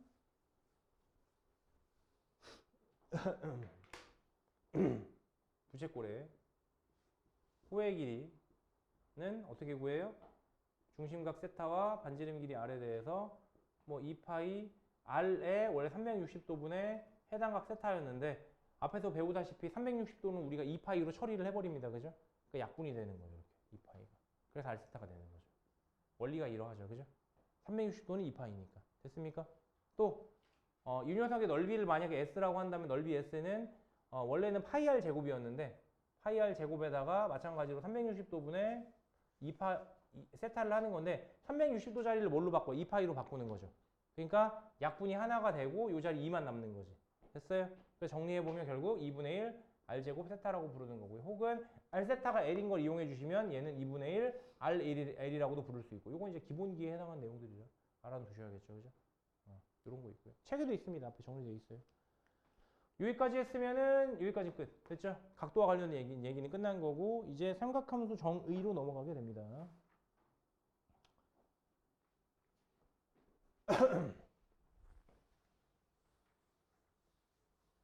삼각함수를 정의해 봅시다. 삼각함수는 어떻게 정의되냐면요. 삼각 B가 아니라 삼각함수죠. 삼각 B가 아니라 원이 필요합니다. 반지름의 길이가 R인 원이 있고요. 원의 중심이 원점에 있다고 쳤을 때 이렇게 원을 만들어 놓으시면 자 그리고 시초선을 X축의 양의 방향을 시초선으로 잡는 겁니다. 원점으로부터. 그럼 적당히 여기서 우리가 동경을 그을 수 있겠죠. 그죠? 적당히 동경을 그었어. 세타라고. 동경을 그어주면 그때의 원과의 교점을 P라고 잡았을 때 오케이? 이 P의 X좌표를 X, Y좌표를 갖고 Y라고 놔줄 수가 있고요. 이때 반지름의 길이는 우리가 R이라고 놓는 겁니다. 됐죠? 이때의 사인의 정의가 뭐냐? 사인 X가 아니라 세타. 사인 세타의 정의가 반지름의 길이분의 Y 좌표입니다. 이렇게 정의가 되는 거죠. 자, 여기서 보실 건 R값은 무조건 양수. 반지름의 길이니까, 그죠? 근데 X랑 Y는 음수가 될 수도 있어. 좌표니까, 그죠? 이 정도로 이해하시면 됩니다. 사인 세타는 R분의 Y, 코사인 세타는 R분의 X, 탄젠트 세타는 X분의 Y로 정의되죠. 얘네들이 이제 데피니션이에요. 이 녀석들이 데피니션이라고 생각하시면 됩니다. 오케이? 요것도 어원 있는데 나 어원충이라서 이런 거 재밌는데 관심 없지. 원래 사인의 의미가 뭐냐면요 이거예요. 옛날 원이라고 해야 되나? 옛날에 이 사인 코사인 탄젠트를 따질 때 그 시절에는 옛날에 뭐 아랍에서부터 전파가 돼서 뭐 이탈리아 쪽으로 막 전개가 됐다고 하는데 요겁니다 요거. 그때 우리가 비율을 삼각비를 재던 그 시절의 삼각비는 그냥 예각에 대한 그러니까 90도, 0도에서 90도까지만 생각했어요. 여기서 생각하는 겁니다. 그래서 반직선을 이렇게 그었을 때 어떤 점이 있죠, 그죠? 이 점으로부터 소선의 발을 내려요. 아, 참고로 지금 이 원은 반지름의 길이가 1짜리인 4분의 원입니다. 요걸 이제 기본으로 잡아놔요. 옛날에, 그러니까 사실 이거보다 더 큰 수로 했어요. 엄청나게 큰 수로 했는데 지금 이걸로 봅시다, 그냥. 10에 막 6제곱인가 뭐 이거 썼다고도 하더라고. 엄청 큰 수로 했더라고. 100만 뭐 이런 걸 했대요. 어쨌든 돌아와서. 이렇게 잡아놓으면 이렇게 반직선이 지나가면서 이렇게 잡히자. 이렇게 잡히는 게 있잖아요. 요걸 우리가 뭐라고 불러요? 지금은 우리가 요걸 현이라고 부르는데 옛날에 요걸 현이라고 했대요. 요걸 현악기 할 때 그 줄, 스트링, 오케이? 그래서 요 스트링이 옛날 표현이 사인입니다. 그래서 이 길이를 의미하는 거예요, 그냥 사인은. 요 길이. 사인의 정의가 그렇습니다. 코사인은요, 원래 나중에 정의가 된 거고, 그 다음에 정의가 된 게 탄젠트입니다. 탄젠트도 라틴어가 아니야. 이거 아랍어인가 막 이럴 건데, 인도 쪽에서부터 막 발원된 어원이 있다고 하던데, 탄젠트가 이거거든? 탄젠트를 지금 방식으로 만약 영어로 번역하면 뭔지 알아요? 터치예요. 탄젠트, 터치. 약간 요 느낌? 그래서 그냥 이 원과 이렇게 만지는 애입니다. 원을 만지는 애. 이 직선과 관련돼서 뭐예요? 이 직선과 관련해서 만지는 애 이렇게 생겼죠. 요 길이에요. 요 길이가 탄젠트예요. 그래서 여기가 탄젠트예요. 탄젠또 이렇게 되는 거죠. 요게 탄젠트예요. 그리고 지금이야 뭐 모르겠지만 여기에서 여기까지 길이를 원래 시컨트라고 부르는 새로운 원래 개념이 있었고요. 시컨트의 지금도 표현을 말하면 요건 그냥 컷이에요. 컷. 자른 거. 할선이라고 부르기도 하고요. 현, 접선, 할선의 길이를 원래는 사인, 탄젠트, 시컨트라고 불렀는데 시컨트 같은 경우는 나중에 여러분들 미적분 가면 또 배우게 될 거고요.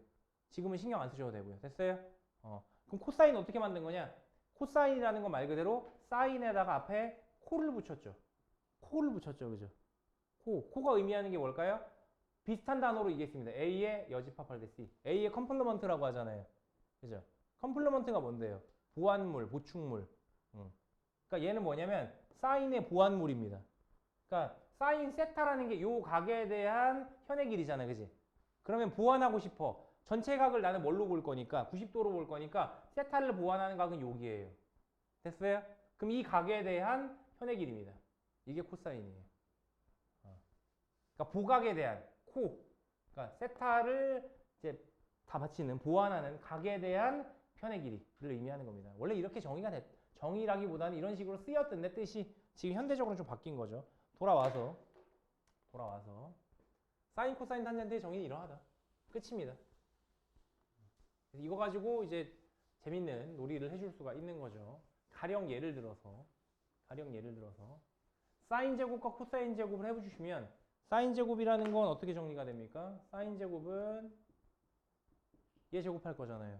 그러니까 R 제곱분의 Y 제곱인 거고 코사인 제곱은 R 제곱분의 X 제곱이니까 당연히 얘네들을 더한다면 즉 사인 제곱 더하기 코사인 제곱을 해준다면 그 결과는 R 제곱분의 X 제곱 더하기 Y 제곱이 되는 거죠. 그죠? 근데 여러분들은 피타고라스의 정리를 이미 알고 계시기 때문에 X제곱 더하기 Y제곱이 R제곱이라는 걸 알고 있어요. 그죠? 따라서 이 녀석은 R제곱분의 R제곱이 되기 때문에 결과적으로 1이 될 수밖에 없더라. 정의에 의해서 라고 말하는 거고요. 탄젠트 세타는 또 어떻습니까? 탄젠트 세타라는 녀석은 X분의 Y인데요. 분자분모에 똑같이 R을 나눠보는 겁니다. R을 나눠봐요. 이렇게. 되죠? 나눌 수 있겠죠? 그랬더니 R분의 X, R분의 Y인데 걔네들이 각각 뭐죠? R분의 X는 코사인이고요. 그죠? R분의 Y는 사인인 거죠. 그래서 탄젠트는 코사인분의 사인이구나 라고 바꿔줄 수 있는 거고 이 두 가지를 삼각함수 사이의 관계라고 부릅니다. 삼각함수 사이의 관계. 문제로 나오나요? 네. 나와요. 문제를 푸는 키포인트로 활용하게 됩니다. 그래서 알아두셔야 하는 거죠. 여기까지가 뜻과 성질이고요. 문제가 출제가 됐느냐 한번 볼까요? 넘어가서 그래프 보기 전에 그러니까 이쪽에서 주요하게 보셔야 되는 파트는 뭐 부채꼴의 길이니 뭐 넓이니 뭐 이런 걸 보는 게 아니라 넘어가 보세요. 30번부터 주요한 문제들 실제로 출제가 되는 문제는 30번부터라고 보시면 되겠습니다. 물론 3점짜리 문제로 나와요. 그렇게 어렵게 분류가 되진 않습니다. 3점짜리 문제로 나오고 그래서 뭐 30번이라든가 넘어가 보시면은 뭐 40번, 그러니까 40번 있고요. 40번도 2022 수능이잖아요. 그죠? 40번도 있고 45번도 있고 뭐 50번, 46번, 47번 다 이런 애들이 최근에 출제됐던 수능 문제 혹은 평가원 모의고사들입니다. 그죠? 좀 몰려 있다는 거 느껴지세요? 좀 몰려 있죠. 근데 사실은 더 최근 거 왜 이렇게 안 보이죠 하시면 더 최근 거는 각 변환과 결합이 돼 있기 때문에 분류상 그래프 쪽으로 분류가 돼 있을 겁니다. 근데 문제를 보시면 그거나 그거나야. 그냥 마지막에 각 변환이 추가가 되었느냐 되었지 않느냐 정도의 차이밖에 없어요, 실제로. 되겠습니까? 그 정도로 정리해 주시면 되겠다. 그래서 이쪽은 사실상 출제가 될 거라고 강력하게 말씀드릴 수 있는 건 예, 유형 7, 유형 8, 9 정도인데 여기에 뭐 하나 얹을 거다. 그 얹는 게 뭐다? 넘어가셔서 삼각함수 그래프 개형 얘기할 건데 그때 각 변환이 얹어질 거다. 그런 문제들이 최근에 출제가 많이 되더라. 라고 생각해 주시면 될 것 같아요. 일단 오케이? 몇 개 문제를 좀 찝어드릴 테니까 좀 풀어보시고요. 그 다음에 그래프로 넘어가도록 하겠습니다. 40번, 45번,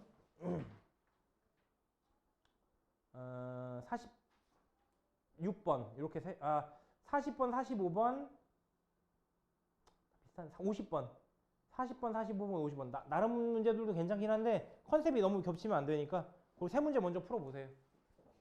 해보십시오.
자, 일단 그래프를 그려야 된다고 했죠. 86번입니다. 주어진 영역이 0부터 2파이까지고 A자리, B자리는 자연수가 들어갈 거예요. 즉 B자리엔 아무리 작아도 1이 들어간다는 얘기입니다. 그죠? 그죠? 그럼 B자리가 1인 경우가 딱 0부터 2파이까지가 딱 한 개 주기가 되는 거고요. B자리가 2였으면 두 개 주기가 되는 거. 이런 식이에요. 그죠? 그렇기 때문에 무조건 그 코사인 X가 Y는 코사인 X 그래프가 줄렁하는 거 있죠? 이게 최소한 하나 이상은 들어간다고 생각하셔야 됩니다. 따라서 주어진 그래프는 어떻게 생긴 거냐?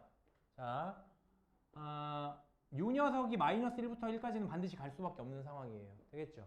거기다 A가 곱해진 거고요. 내가 원하는 건 AB가 전부 자연수인 상황이니까 결국 최대값 13이 나왔다는 얘기는 A 값이 특정되었다는 얘기입니다. 그죠? 생각해봐. A는 양수잖아. 그럼 가장 큰 수는 A 플러스 3이겠죠? 그게 13인 거예요. 됐습니까? 따라서 여기서 얻을 수 있는 A 값 얼마? A 플러스 3이 13이 되어야 하니까 A는 10입니다. 그래서 얘가 위아래로 날개를 길게 핀 거라고 생각하셔야 돼요. 그죠?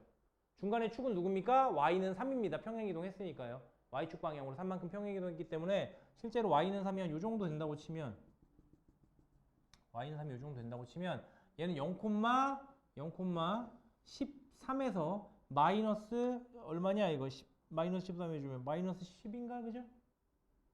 저기 위아래로 10씩 할 거잖아. 요 자리가 13이 될 거고 그죠?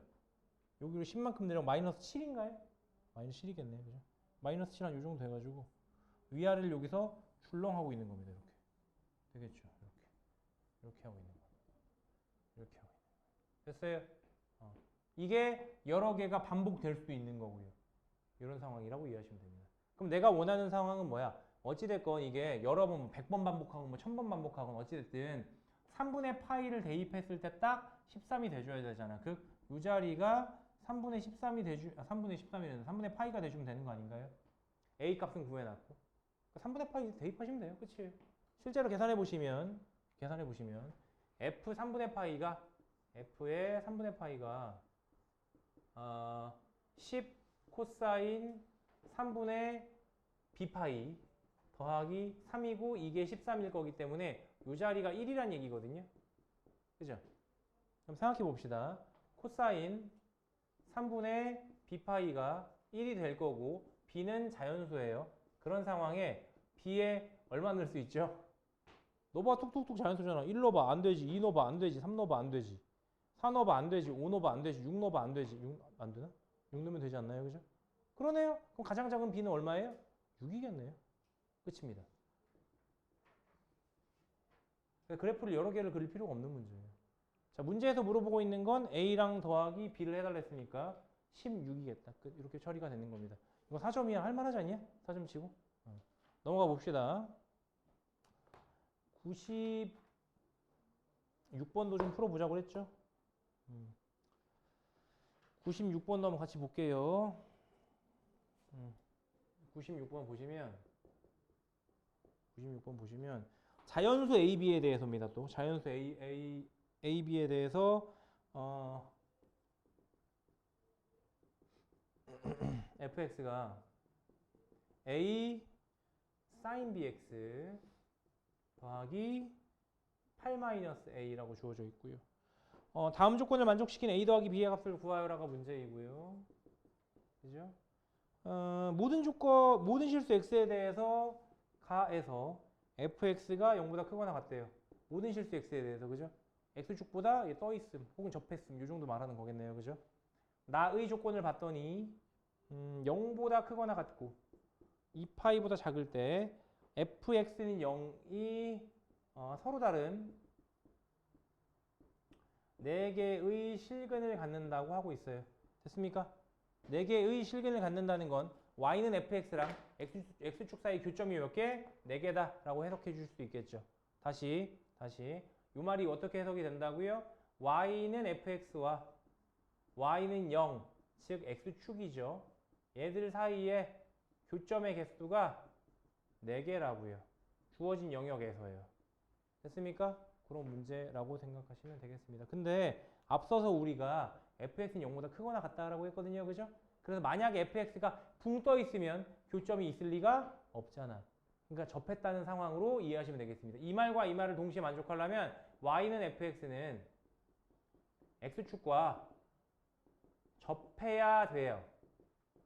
그래야지만 이 두 가지를 동시에 만족할 수가 있는 거죠. 됐습니까? 자, 그래프 한번 그려보도록 하죠. 일단은 이 생각을 하셔야 됩니다. 이 생각을 하셔야 됩니다. A랑 B 자리에 전부 양수가 들어갈 거예요. 자연수니까. 근데 sin bx는 어디서 어디 사이? 어디서 뭐 사이? 어디부터 어디까지? 마이너스 1부터 1까지죠. 그죠? 그럼 가장 작은 값이 나올 때는 A가 양수입니다. 가장 작은 값이 나올 때는 A가 얼마일 때? 마이너스 1일 때입니다. 그죠? 그러니까 A가 마이너스 1일 때가 아니라 이게 마이너스 1일 때입니다. 말을 내가 잘못했네요. sin 값이 마이너스 1일 때 fx는 최소값을 가질 거예요. 그죠? 따라서 fx의 최소값은 자연스럽게 마이너스 a 더하기 8 마이너스 a 즉 8 마이너스 2a가 될 건데 이게 x축과 접해야 되죠. 그죠? 따라서 이 녀석이 0이 되는 거고요. a는 4인 걸로 확정인 겁니다. 그럼 그래프는 fx 다시 한번 써볼게요. 그러므로 fx는 4 sin bx에 더하기 4가 되는 걸 거고요. 실제로 이 녀석의 그래프의 경우는 이런 식으로 생겼을 겁니다. 이런 식으로 생겼을 겁니다. x축, y축이 있으면 주어진 영역이 0부터 2파이까지 본다 했는데요. 0부터 2파이까지 이렇게 있는데 여기가 이제 y는 4예요. 축이 있는 거고요. 축을 기준으로 위아래로 출렁하겠죠. 이런 식으로 생겼겠죠. 됐습니까? 여기까지 오겠죠. 그러면서 접했음이 등장하는 겁니다.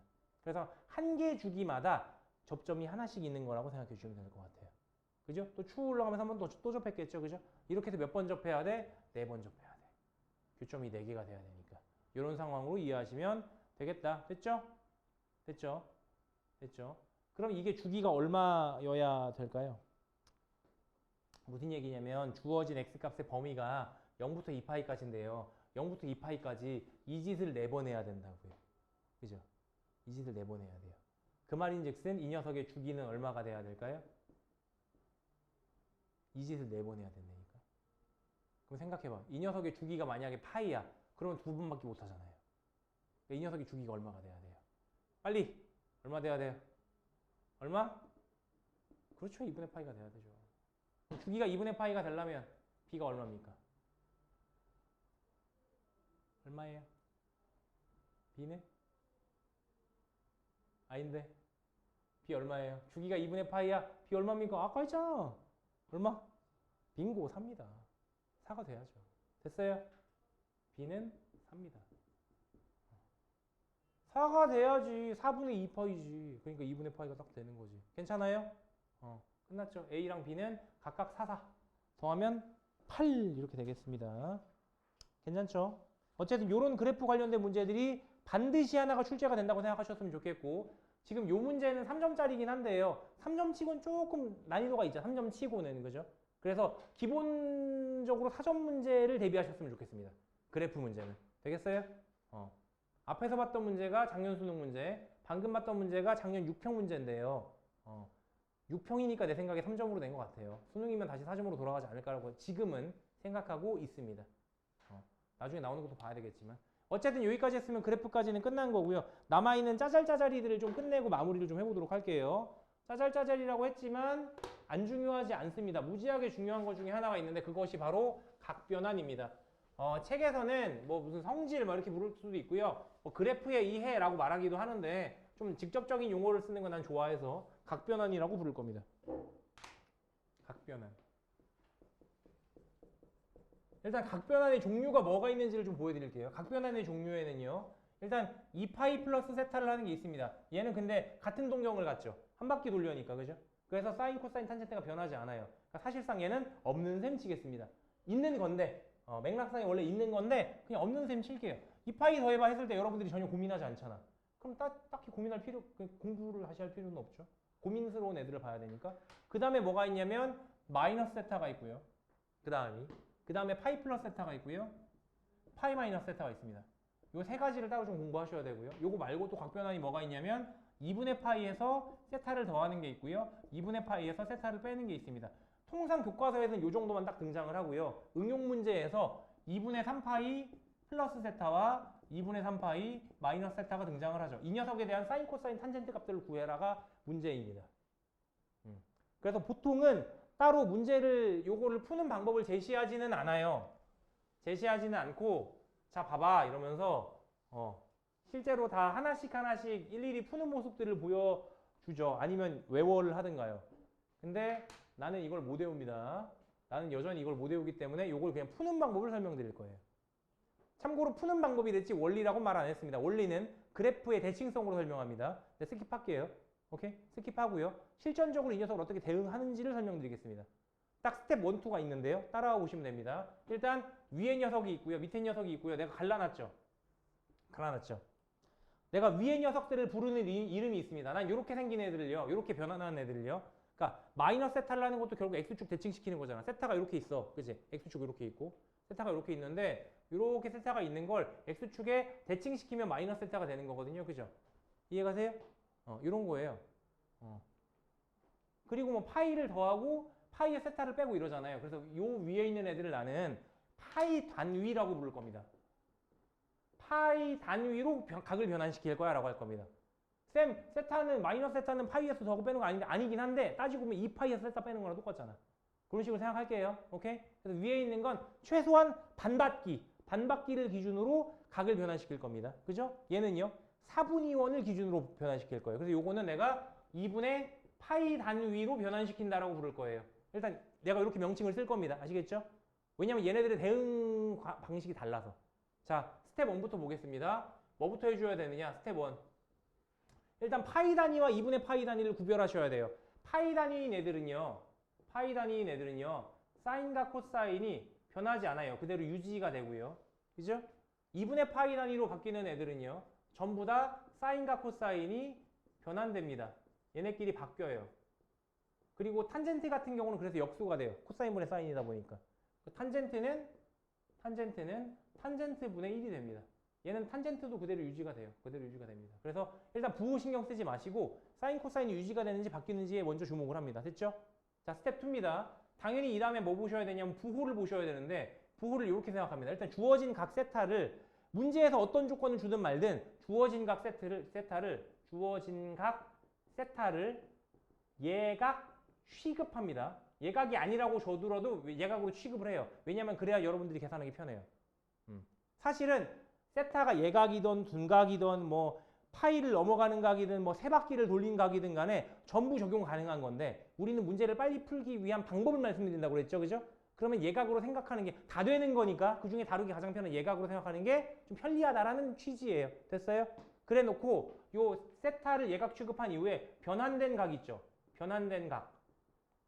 뭐 앞에서 언급했던 뭐 파이 플러스 세타, 파이 마이너스 이런 식으로 변환된 각이 있죠. 저 녀석이 몇 사분면인지를 따져요.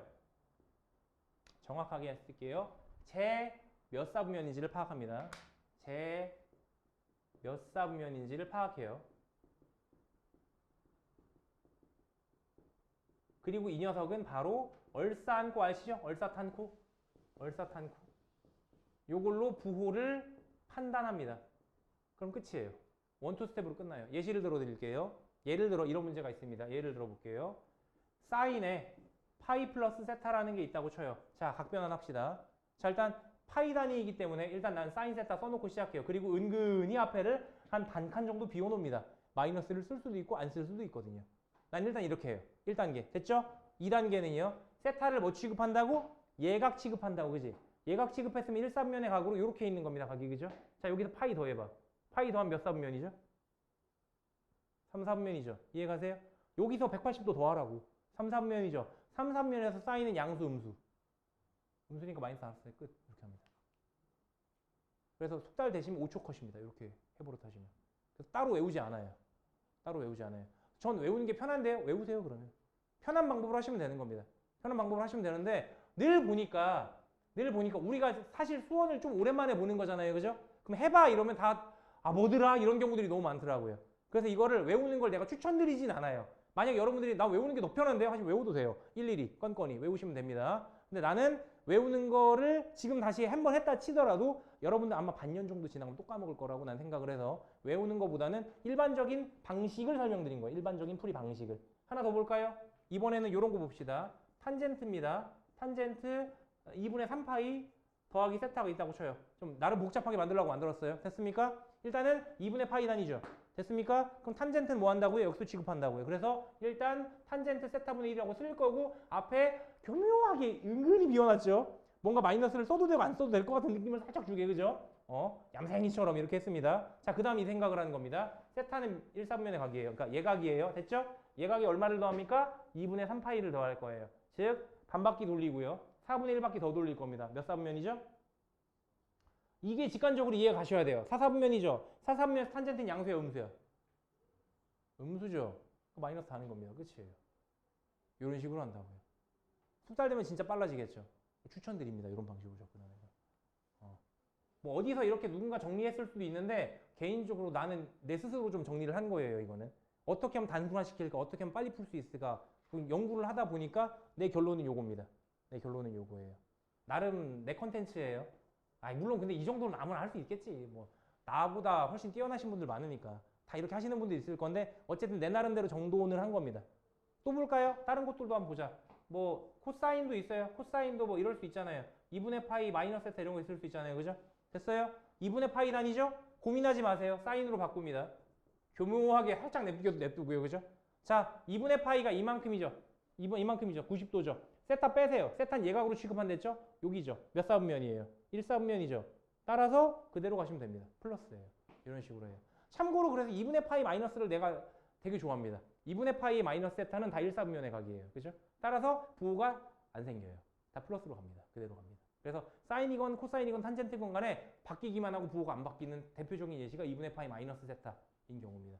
아시겠죠? 이런 식으로 좀 연습을 해주셔야 되고 아까도 말씀드렸지만 이게 단독 문제로 나오진 않아요. 단독 문제로 나오진 않아요. 하지만 어떻게 나온다고요? 관여한다고요. 중간 풀이 과정에. 어디에? 뜻과 관계 문제에, 그래프 문제에, 방정식, 부등식 문제에 관여한다고요. 뒤쪽으로 넘어가서 실제로 예시를 보도록 하겠습니다.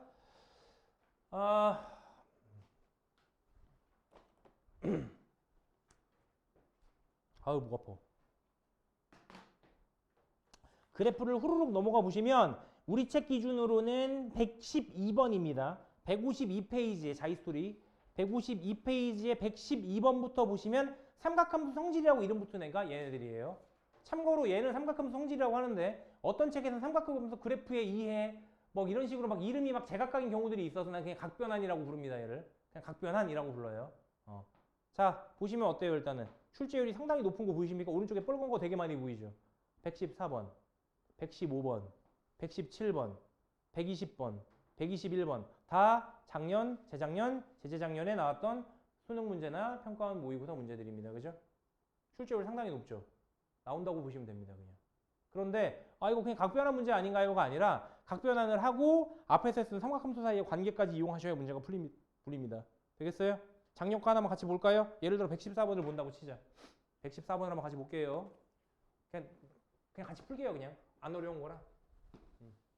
그래서 그냥 같이 볼게요.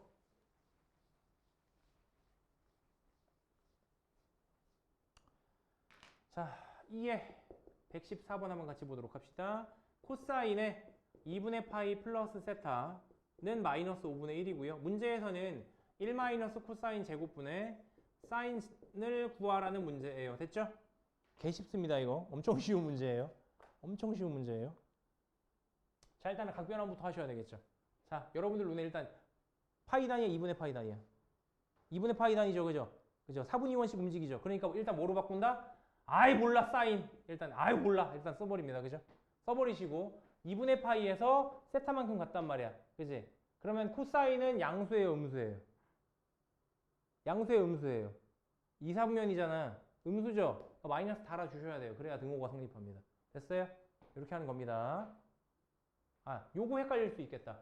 쌤, 사인으로 바뀌었는데 뭐 저기 얼사탄코를 얘를 기준으로 하나요? 얘를 기준으로 하나요? 하실 수 있는데 얘를 기준으로 합니다. 변화는 여기서 된 거니까요. 그죠? 그리고 이 생각을 해보세요. 만약 세타가 양수, 그러니까 예각이라면 사인 세타는 무조건 양수잖아요. 그러니까 변환된 각의 사인 세타건 코사인 세타건 탄젠트 세타는 무조건 양수입니다. 무조건 양수인 거예요. 근데 이 녀석이 양수면 플러스인 거고 이 녀석이 음수면 마이너스를 붙여야 등호가 성립하는 거라고 생각하시면 더 편해요. 코사인이 2분의 파이 세타만큼 갔으니까 그러니까 얘가 음수인 거고요. 맞춰주려고 마이너스를 붙인 거다라고 이해하셔도 되는 겁니다. 되겠죠? 어쨌든 이 녀석이 마이너스 5분의 1이니까요. 사인 세타는 5분의 1이 된 거예요. 간단하죠? 이렇게 넘어가시고요. 대입하면 끝납니다. 문제를 보시면 1 마이너스 코사인 제곱 세타분의 사인 세타인데요. 보시면 분모 자리가 사인 제곱이죠. 따라서 이 문제는 어떻게 바꿔줄 수 있어? 야, 이거 사인 제곱분의 사인인데 어머나 약분이 되네. 약분하고 났더니 사인 세타분의 1이네. 그럼 뭐야? 이 녀석이 역수잖아. 답은 5 끝. 이렇게 내시면 되는 거죠. 이게 언제 나왔어요? 작년 나왔어요. 그죠? 작년 나왔어요. 얘만 나왔어요? 아니요. 그 밑에 보시면 117번 보세요. 재작년 나왔어요. 각변환이죠. 그죠? 각변환 해놓고 사인값 물어보죠. 그리고 탄젠트 물어보죠. 그러니까 코사인 구한 다음에 코사인분의 사인으로다가 문제 풀면 되겠죠. 삼각함 사이 관계죠. 이런 식이라니까? 이런 식이라고. 이런 식이라고. 각변환을 중간 계산 과정에 넣고요. 삼각함 사이의 관계로 문제를 물어본다고요. 되겠습니까? 요게 나는 반드시 출제된다고 생각합니다. 그러니까 앞에 우리가 삼각함 사이 관계를 보시면 각변환이 없는 문제들이 있어요. 걔네들 중에 작년 문제는 없어요. 재작년 문제도 없을 거예요. 재재작년까지는 있어요. 그러니까 지금 일단 대세입니다. 얘가. 무조건 나온다고 봅니다. 나는 개인적으로. 그래서 만약에 쌤 저 각변환 모르겠는데 어떡하죠? 그러면 망한 거지 뭐. 망한 거지 뭐. 안 됩니다. 각변환을 그래서 반드시 하실 수 있어야 돼요. 참고로 다시 한번 얘기할게요. 각변환은 여기에만 나오지 않아요. 그래프의 개형 문제도 나올 수 있고요. 뒤에 나올 방정식, 부등식 문제에 또 나올 수 있어요. 그죠? 그러니까 안 해놓으면 삼각함수가 싸그리 망한다고 생각하셔야 되는 겁니다. 싸그리 망하는 거예요. 그죠? 그러니까 다시 한번 강조합니다. 다시 한번 강조합니다. 요거 좀 익혀 놓으세요. 깡으로 외울 거 아니면 이거 좀 익혀 놓으세요. 괜찮죠, 요거? 나 나름대로 내가 정리해 놓고도 흐뭇했거든, 이거? 내가 정리해 놓고서도 흐뭇했거든? 좀 메모를 해 놓으시든지 좀 그렇게 해 놓으시고요. 연습 좀 해 놓으세요. 연습할 만한 충분한 문제들이 있으니까요. 이렇게 정리를 합시다. 자, 그리고 마지막으로 방정식, 부등식을 볼 텐데요. 또 넘어가 보세요. 뭐 성질의 활용 뭐 이런 거 있는데 방정식, 부등식으로 넘어가서 마무리 하시면 됩니다. 근데 방정식, 부등식 문제들이 또 최근 출제된 문제들도 있어요. 근데 걔네들을 보면 최근 문제들은 한마디로 정리되고 조금 더 넓게 보더라도 두 마디면 정리가 되거든요.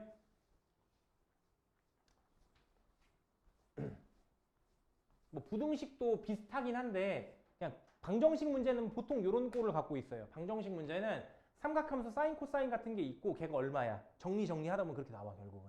그래서 사인 뭐시기가 얼마임 이렇게 나와요. 오케이? 이걸 만족시키는 x들을 다 구해라. 혹은 x값을 다 더해라. 아니면 이런 거 x 몇 개냐 이런 식으로 문제가 물어봅니다. 즉 방정식이죠 이게. 사인 뭐 x는 얼마 이런 거 푸는 거니까 결과적으로. 그죠? 그러니까 방정식의 해를 구해라. 혹은 방정식의 해를 모두 합해라. 혹은 방정식의 해가 몇 개냐 이런 식으로 문제가 구성이 된다고요. 아니면 부등식 해놓고 이게 무조건 성립해야 돼. 그럼 뭐 미정에서 a가 얼마야 이런 식으로 문제를 물어볼 수 있는 거겠죠. 비슷해요. 그래서 비슷한데 이런 류의 문제를 푸는 한 가지 키워드가 뭐냐면, 그러니까 최근 문제들은 한 가지 키워드, 조금 더 넓히면 두 가지 키워드인데 지금 이 한 가지 키워드는 뭐냐면요. 결국 대칭성이에요. 아까 설명드렸던 대칭성을 이해하시면 문제는 그냥 풀려요. 조금 더 넓게 잡으면 대칭성과 주기성입니다. 이 두 가지만 이해하시면 문제는 풀려요. 실제로 문제를 다뤄보도록 하겠습니다. 요거는 사실 뭐 개념이랄 건 없고요. 앞에서 우리가 그래프를 그리고 이 대칭성, 주기성을 이용하는 문제 풀이를 보셔야 되는 거기 때문에 유형을 좀 보도록 할게요. 넘어가 보시면 일단은 뭐 1차 식골 있는데 풀어보세요. 안 어려우니까. 그 다음에 2차 식골 있고 2차 식골이 있고요. 왜 없냐? 있는데 최근 기출이 안 보이지? 부등식 하나 있네요. 159번 체크. 그리고 넘어가서 163번도 재작년 시험이고 이거 3점 치고 좀 어려웠어요. 163번. 이거 내가 안 풀어드릴게. 해보세요. 163번이 3점 치고 오답률이 꽤 높아요. 이게. 163번도 있고요. 그리고 뭐 165번 같은 경우도 이쪽 문제라고 보셔야겠죠. 교점 찾는 거. 뭐 이 정도? 이 정도가 최근 문제. 171번도 있네. 171번. 171번. 그리고 1등급 마스터 문제로 넘어가면 보통 어려우니까 내가 풀지 말라고 하는 편인데 175번 체크하세요. 풀어보세요. 이것도. 175번도. 그렇게 안 어려워요. 175번 생각보다 막 그렇게 어렵진 않아요. 단 노가다를 좀 요합니다. 일일이 좀 따져봐야 될 게 있긴 한데 막 못 풀 정도로 막 갈상이 어렵다거나 그런 류의 문제는 아니에요. 175번. 이것도 체크해 보시고 다음 시간에 한번 풀어 보시고요. 됐어요? 앞에 있는 문제를 그냥 하나 보도록 하겠습니다. 뭘 보는 게 좋을까? 쉬운 걸로 하나 보죠. 159번 한번 같이 보도록 할게요. 159번. 159번을 한번 같이 봅시다. 시간 좀 드릴까요? 한 5분 정도 드릴 테니까 보실래요? 먼저. 나름 그래도 4점짜리라 내가 바로 풀어주기는 좀 거시기 해서 시간 좀 드릴 테니까 풀어보시고요. 그 다음 같이 봅시다. 159번만.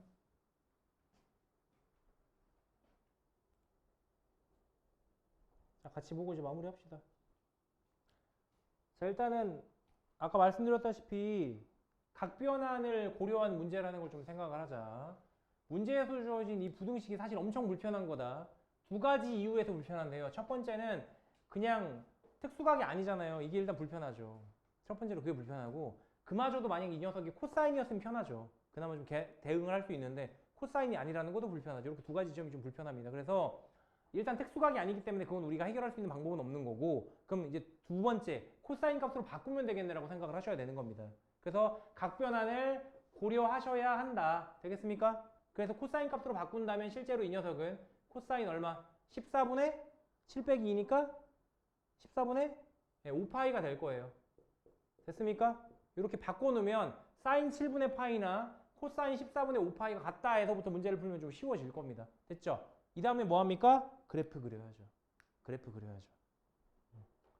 자, y는 코사인 x의 그래프를 먼저 그려보도록 하겠습니다. 주어진 범위가 0부터 2파이까지니까요. 이 범위 안에서만 그려볼게요. 자, 코사인 그래프가 의뢰 그렇듯이 0,1에서 출발을 해서 출렁 하면 됩니다. 그죠? 여기까지 왔죠. 이 자리가 마이너스 1 하면 되고요. 여기가 파이고요. 요 끝에가 2파이가 될 거고요. 요런 그림입니다. 그리고 내가 아까 좀 중요하다고 말을 했는데 그거 관련된 문제를 안 풀어봐가지고 지금 이제 다시 그 얘기를 할 수밖에 없는데, 결국 여기서 이 문제를 푸는 핵심 키워드가 뭐냐면 대칭성이에요. 대칭성이라는 키를 갖고 있습니다. 자, 봅시다.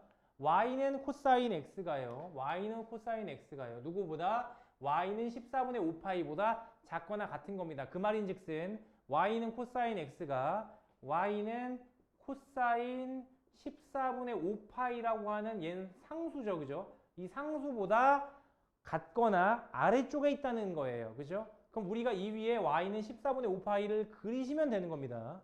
그죠? 이 자리가 파이고 이 자리가 2분의 파이일 테니까 2분의 파이보다는 작잖아요. 그죠?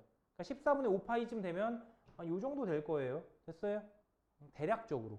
y는 14분의 5파이라는 게 이 정도 될 거라. 요걸 대입했을 때의 y 값이 이렇게 지나가면서 내가 바로 y는 코사인 14분의 5파이다 라고 말할 수 있는 거겠죠. 됐습니까? 그래서 내가 원하는 영역은 어디예요?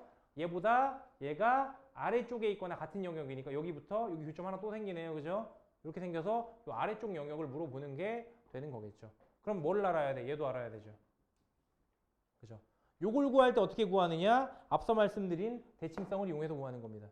자, 원점으로부터 14분의 5파이까지라는 이 거리만큼이랑 2분의 파이에서부터 14분의 5파이만큼 땡겨준 요 값이랑 같을 거거든요. 왜냐면 대칭할 거라서요. 그죠? 그럼 여기의 수치를 그냥 쉽게 알 수가 있는 거죠. 2파이에서 14분의 5파이 뺀 거구나라고 판단하실 수가 있는 거죠. 이 자리를. 됐죠? 나머지는 계산이니까 실제로 계산해 보시면 14분의 28에서 그죠? 14분의 28에서 5를 빼는 겁니다. 28에서 5를 빼니까 14분의 얼마? 얼마? 23파이가 되는 거죠. 됐어요? 그래서 주어진 영역은 어디부터 어디까지가 되는 거야? 14분의 5파이부터 14분의 23파이가 되는 겁니다. 됐죠? 이렇게 생각하셔도 되고요. 그래서 베타가 얘고 알파가 얘니까 얘에서 얘 뺀 거야 라고 생각하셔도 되고요. 혹은 꼭 얘를 구해야 되냐면 그렇지도 않아요. 문제에서 물어보고 있는 게 알파랑 베타를 각각 구하여라가 아니잖아. 그치? 이 자리가 알파고요. 이 자리가 알파고요. 이 자리가 베타가 될 텐데 베타를 꼭 구해야 돼? 아니야. 베타만에서 알파를 구하면 돼. 근데 뭘 이용하면 돼? 대칭성을 이용하면 굳이 이렇게 할 필요 없이 파이에서 알파까지의 거리를 구한 다음에 2배를 했다 쳐도 돼요. 그죠? 이렇게 이해하셔도 돼요.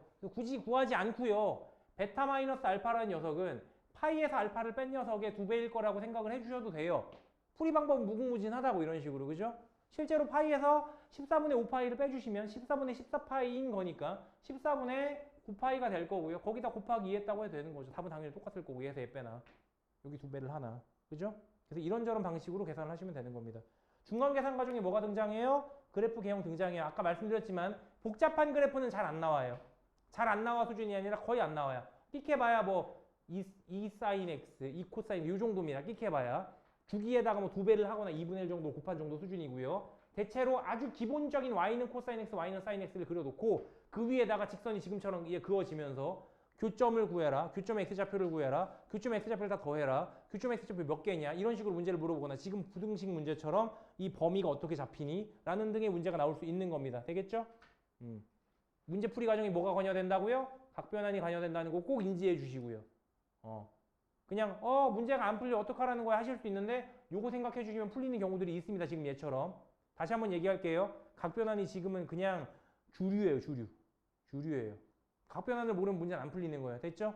이 정도 하시면 될 겁니다. 뭐 뒤에 몇 개 문제를 찍어 드렸습니다. 다 중요한 문제들이니까 꼭 풀어보시고 나올 거예요. 내 생각에는.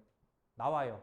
반드시 나온다고 생각하고 문제를 풀어주셔야 하겠습니다. 아까 이게 좀 171번이라든가 1등급 마스터 문제 있는 거 내가 대체로 풀란 소리 안 하잖아. 그지?